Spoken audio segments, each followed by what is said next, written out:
Week 3 of the NFL preseason continuing to wind down, a slew of activity tonight, and I've got 3 free picks coming your way in just a moment. Going to give you an in-depth preview and free selection on the games between Dallas and Miami, Tennessee and Atlanta, and what I consider the marquee attraction tonight from a fan perspective, that being, of course, the Saints' visit to Indianapolis, where you've got Breeze against Luck. Now, personally, I think the best bet on the board happens to be the game between the Texans coming off that blowout win at Atlanta and the Denver Broncos, who are, of course, at home, as I go for a third straight NFL winner here in the preseason in as many days, following up on the winners I had on the Eagles on Thursday night and the Packers in the first half last night. But this, of course, being Saturday, you know the drill. Each and every Saturday for nearly 3 straight years, I've given you a money-saving discount coupon code that can save you potentially hundreds of dollars off your total purchase price. But before I give you this code, a little twist. You know, guys, back when March Madness was winding down, I told those of you out there that stayed through the end of the NBA regular season, that stayed through the NBA playoffs, and stayed through baseball. I mentioned the fact that you guys are like the diehards like me. You're the guys that just love doing this day in, day out. Well, I certainly appreciate that fact because I'm one of those guys. Like I said, you're like me. You like the action day in, day out. Doesn't mean you're betting millions of dollars, but you just like that steady action. Many of you also realize that, the summer can be extremely profitable because baseball is the easiest sport to win money in. Hasn't been that way for me the past 2 weeks, but overall, it still remains the easiest sport to make money in. And I also promised you that I would give you guys discounts that would never be available during the football season, would never be available in the month of March Madness. No, I would give you the biggest discounts of the entire year, and I've certainly kept my word. And you had to make a bloody fortune with not only the half-price plays, the better-than-half-price off plays, the $7.77 triple plays, the $9 plays, the $5 plays. My God, I feel like Monty Hall from the old Let's Make a Deal program here.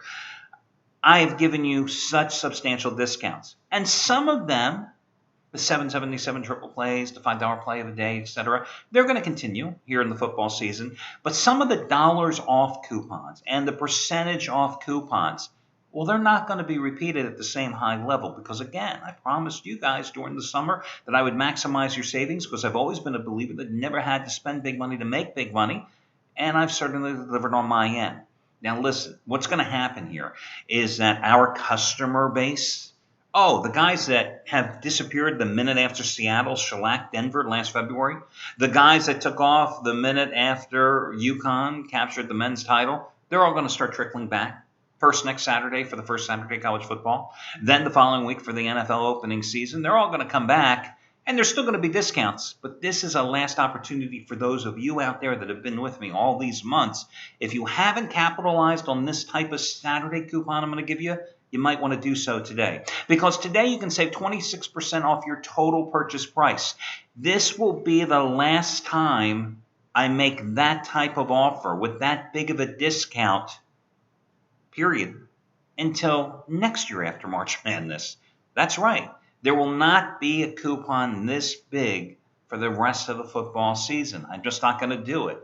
I mean, it's just, again, my reward to those of you out there. And I've been doing this every single Saturday for the past 3 years because, as I mentioned before, about 85% of the customers here at the site are wrapped into at least one or more long-term packages with various handicappers at the site. So again, today you can save 26% off your total purchase price simply by using coupon code. Are you ready? 26%. That's 26PERCENT. 26PERCENT. Spell it after me. 26%. And the only stipulation, of course, is this is a one-time usage coupon. It's a mix and match coupon, however, which means you can use it for any combination of picks and or packages from one or more handicappers here at the site.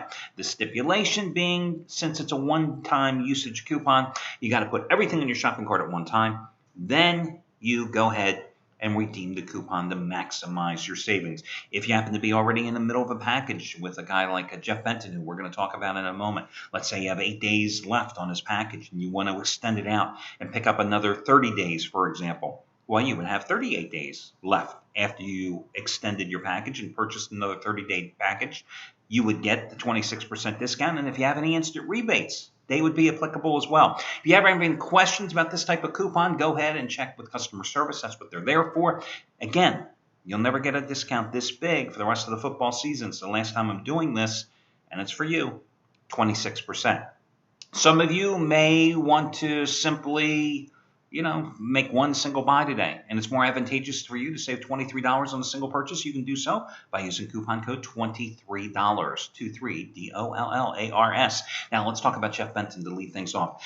Jeff, I have given you 16 winners at monster discount prices. 16 winners at least $80 discounts over the past 4 weeks.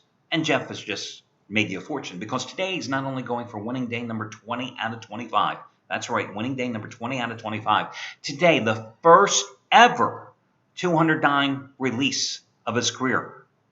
Not just in baseball. We're talking any sport. It's a baseball game that goes on the Saturday night card, okay? Hell, he's won 11 of his last 13 50-dime plays. The last 9 of those winners you've gotten at discounts of $85 or more. This play is 4 times stronger from a guy who has made $10 bettors $17,200 since early April. Another discounted winner, and it's the biggest of his career. First ever 200-dime play. It goes on the Saturday night card that's available from Jeff Benton. It's the half price play of the day by using coupon code HALF, HALF. How about Brad Wilton? Yesterday, you got his 50-dime winner on the Braves in extra innings over Milwaukee. You got it for just $19. Well, I've got one even better for you today. 50-dime winner number 29 out of 44 for Brad Wilton as he goes for winning day number 6 in a row. It's his NL Central total of the month. Pittsburgh, Milwaukee. You save $90. You get it for just $9 by using coupon code BRAD9. BRAD9, B-R-A-D, and the number 9. $10 bettors have only won $15,600 since last July following Brad. $10 bettors in baseball have only won $11,180 since last season following Brad. He's struggling, but, we got to keep the guy. I mean, what can I tell you? Listen, the other coupon I want to mention here today, Brian Rosica, 50-dime play tonight on the Cowboys and Dolphins. You get it for just $19 by using coupon code BR19. BR19. No space between the capital initials of his first two of his first and last name, BR, and the number 19. All the other coupons, discounts, promotions, etc. are over on the homepage. Let's talk about some preseason football action here this evening. Listen, guys, first game I want to focus on is going to be the Dallas-Miami contest. Now, Dallas, and I just want to double check. And remember, check out the odds page here at the site.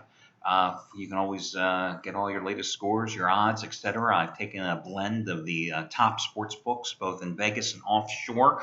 I've cherry-picked among the hundreds that are available. I designed the scores on the odds page because I like something that was easy for me as a gambler, as a sports junkie to use. And I designed it with that in mind, so I think you're going to like it too. So check it on out. Listen, I think the way to go here with Dallas-Miami is to look at a first half play. As I've mentioned to you repeatedly here on the video going into week number 3 of the preseason, the one thing that you have in your corner here in week 3 preseason action is that you have most coaches going to play your starters at least the first half. A lot of them will bring them out as well for the first or second series of the third quarter to simulate regular season action, especially for the newcomers on the team. You know what it's like to play the first half. You go in, you cool down, you're coming out of the locker room for halftime, you're warming up, and then you got to turn on the jets again. So that's why often you'll see the starters carry on for at least 1 or 2 series in the third quarter, if not play the entire third quarter. But again, that's what makes the first half play so advantageous, because when you're looking at the games, you're looking at the games then with starters versus starters. And your money is not dependent on the fact that in the fourth quarter, the third string quarterback with that third string offensive lineman protecting his blind side, who may be a doorman at a hotel here in a couple of weeks, your money is not riding on them. It's the reason last night that I had my best bet in the first half play on the Green Bay Packers, who I think were up 22-9 at halftime, and that's all she wrote. Now, hey, they would have covered the spread anyway last night, but, I figured first half, Packers last night, first half against the Raiders starters, it was the way to go. Well, in this particular contest between Dallas and Miami, I think the way to go is to take Dallas in the first half in this game too. Listen, I look at this contest and I see the point spread, and yeah, you can take Dallas plus 3.5 for the entire game. But listen, the Cowboys have had problems defensively, and after Tony Romo and the starters leave, I don't have a lot of faith in their second string attack. So why not play them in the first half, where I do like their starters versus Miami's starters? Miami's had some real problems here, and their problems are going to continue because this is a team that basically jettisoned its entire offensive line during the offseason for one reason or the other, drafted a few guys, brought in some others. You got to develop chemistry and cohesion here, and it just hasn't happened. They haven't been able to run the ball. They haven't been able to give Tannehill any protection. So I think my Dallas comes out here, and I love the fact that I can get Dallas plus the 3 points in the first half of this contest. So that would be my first selection for you there, Dallas plus the 3 points. The other game, I'll tell you what, I waffle back and forth between Tennessee and Atlanta, and I keep coming back to the fact that, yeah, Atlanta's playing at home, but this is a Falcons team that got humiliated 32-7 by Houston at home last week. And Matt Ryan was just dreadful in the game. I think he was like 4 for 7 for 37 yards in the contest. But then again, let's remember, this is not the Falcons of 2 years ago. This is the Falcons team that went 4-12 last year, a Falcons team that can't generate any type of pass rush, a Falcons team that is rebuilding its offensive line, a Falcons team that found out, like so many other teams in the history of the NFL, that when you go out and acquire an aging veteran at running back who has had a long, productive career, inevitably it just rarely works out. And that's the case in point with Steven Jackson, who comes over and proves to be brittle and at the end of the line and, just they don't have much of a ground game to give Matt Ryan any support. So it's nice to say that Atlanta really has to get its offense on track tonight with Julio Jones and Rodney White, blah, blah, blah. It's nice to say that Matt Ryan's going to put some points on the board, but at the same time, did the Falcons defense show you anything in terms of being able to stop an opponent last year? Tennessee comes into this contest and, Jake Locker, just like he did last year in preseason play, has started off strong. And, of course, Locker, got injured early last year in the regular season and missed the rest of the campaign. And I like the fact that Locker here is going to give away, after playing the first half, to Zach Mettenberger. There's a guy who many NFL draft experts thought had a chance to succeed. He certainly proved his mettle last week, coming in originally scheduled to play as a third stringer against New Orleans, but then Charlie Whitehurst, who was not expected to play tonight, the anticipated second stringer, hurt his finger in that contest. Well, Mettenberger came off the bench. Now, true, this is a guy who started LSU, started Baton Rouge. He's playing at the Superdome in New Orleans. The fans were behind him, but he went 20 for 25 for 269 yards and 2 touchdowns. 2 turnovers, a fumble and interception for a second consecutive game, but still, he played extremely well. When Matt Ryan takes a seat tonight, the Falcons are going to be turning to veteran T.J. Yates to look a little better than he did against the Texans last week when he had 2 interceptions among his 12 throws. So I've looked at this contest from both sides, either looking at a first half play or just taking them straight up. And I think the way to go in this game is going to be Tennessee plus the 3 points, actually 3.5 points in the contest. I'm going to go with Tennessee. Rather than making the Titans a first half play, I'm just going to go with Tennessee, grab the points for the entire game, and go with them in this game because I think that Atlanta, if Matt Ryan and the offense does anything in the first half, the Falcons will be content just to escape the rest of the evening. So Tennessee in the contest as a 3.5 point dog. That's the other play. Here's the game, as I said, from a fan perspective, I think everybody's going to be interested in here tonight because Drew Brees is going to see his only preseason action here tonight for New Orleans, and the Saints are at Indianapolis. I think it's interesting that you look at this line. Indianapolis, a strong home play here during Chuck Pagano's tenure the past couple of years against a New Orleans Saints team that just couldn't do anything on the road last year, and yet Indianapolis is only a 2.5 point favorite because, Drew Brees is going to play tonight. He's going to make his preseason debut. Well, you tell me, how many snaps is he going to play? Now, it's nice that Sean Payton says, Brees and the starters will probably play the first half. Well, what happened last year when in the third preseason game, 11 snaps, 3 series against the Texans? 2 years ago, 37 snaps against those same Texans. So you don't know. How much is Drew Brees going to be playing tonight? Sure, the Saints have all the offensive weaponry, and I understand that. But this is, again, a team that certainly has not played well on the road last year. This is a team that has, I will be able to point out, though, accurately, has just been a dominant play in the third preseason game over the past years.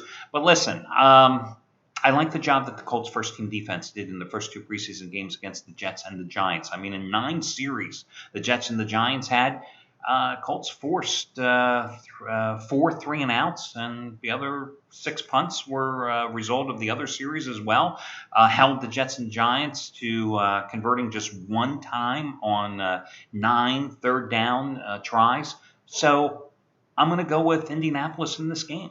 I like the Colts in this contest, minus the 2.5. Listen, after luck gives way, isn't that awful? After Breeze gives way to the bench, your money would be on Ryan Griffin and Luke McCown. I just think the Colts are the way to go in this contest, and I would go ahead and lay the 2.5 points with Indy playing at home in this game. So Indianapolis, straight up, right, on the money line. I'm going to go with Tennessee as the road dog, straight up on the money line. And then I'm going to take Dallas in the first half as the underdog at Miami. Those are your 3 free selections. Best of luck to you guys, and I will catch you again Sunday when we do this again.